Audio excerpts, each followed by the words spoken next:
Goeiemôre almal, so lekker om saam met julle te wees. Ons praat oor geloof en Pastoor Andries het dit Sondag so mooi bymekaar gevat. Dat geloof laat ons reageer.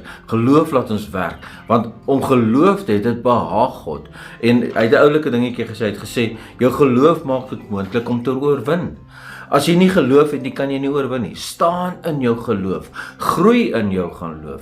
Laat jou geloof opgebou word van heerlikheid tot heerlikheid. Groei daarin. Dis nie net, nou is ek vandag in geloof en môre is ek glad nie in geloof nie. Nee, ons staan in geloof en ons verbly die Here vertrou deur wat ons doen. En partykeer in die woord sê ons, die ouens kwyn weg van die geloof af. En ek lees ons daai versie uit Hebreërs 10 vers 38.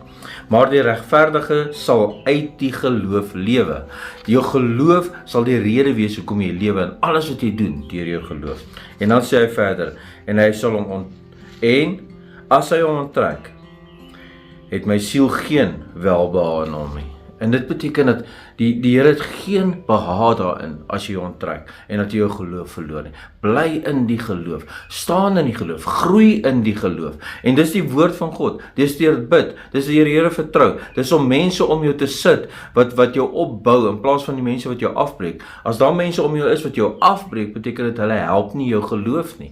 Jou geloof moet herhaaldelik gebou word. Dit moet groei in die Here. Dit moet van heerlikheid tot heerlikheid gaan. Staan 'n bietjie terug en kyk wat het die Here vir jou die laaste maand gedoen, die laaste jaar. Waar was jy en waar is jy vandag? En loof en prys die Here vir hoe jou geloof gegroei het. Maar moenie net stil staan nie.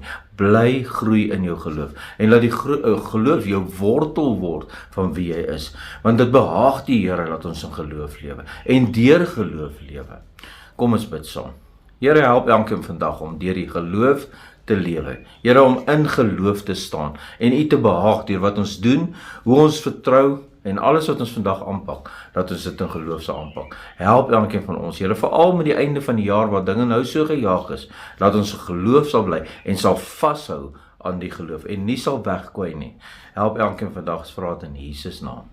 Amen. Amen en mag jy 'n wonderlike dag hê.